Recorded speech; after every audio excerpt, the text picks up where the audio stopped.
তো মার আগে ছেলে মরে গেছে, এই তো কই তার মানুষের কাছে দেশ স্বাধীনের লিগা আমার ছেলের গেছে দুনিয়া চাইরা প্যান্ট শার্ট পইরা ও ঘর থেকে আবার বাইরে গেছে। আমি আর করতে পারি না। আমার ছেলে আইছে 8টার দিকে কয় সুয়েল ভাই আমি বলতে পারি না। ফোন দিছে, ফোন বন্ধ, আর ঘরে ফেরে নাই। 34 দিন পরে আমরা ঢাকা মেডিকেলে পাইছি ছবি একজনের দ্বারা। এরপর পাইছি আঞ্জুমানে, কইছে আঞ্জুমানের তো ঠিকানা দিছে এই জায়গায় পাইছি। এইখানে আমরা মনে করি যে এইখানে আমাকে নিশ্চিন্তা যে এখানে আসছে আমার ছেলে। এইটা আল্লাহ যদি আমার এইখানে দেয় তো আমার ছেলের কবরটা সমর্থ করতে পারলে আমি যদি মরেও যাই তো আমি শান্তি পাইব যে আমার ছেলের কবর এই জায়গায় আছে। ঠিকই মারা গেছে, একদিন তো মরতে হবে সবারই।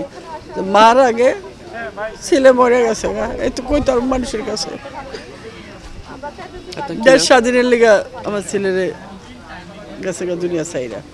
তাই আমি আল্লাহর কাছে বিচার চাই, আমি যে দুনিয়ায় থাকতে দিন আমি বিচার দেখে যে আমার ছেলেরা যারা করছে তাকে বিচারটা আমি চাই। আমি আইছি রায়ের বাগে থন রাস্তা দেবে। আমার ছেলের দোকান আছে হলো শ্যামপুর রাস্তায়। আমার 4 ছেলে 1 মেয়ে।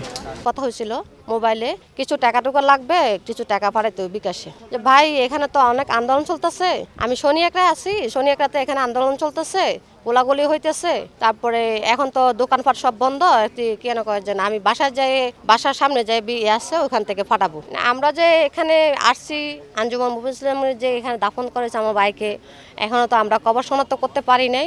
তো এখন আমাদের এখানে যে কবর শনাক্ত করবো, আমরা তো চাচ্ছি কবর শনাক্ত করতে, কারণ আমরা এখানে আসি অনেক হাজার কবর, আমার ভাইয়ের কবর কোনটা তো সেটা তো আমি জানি না।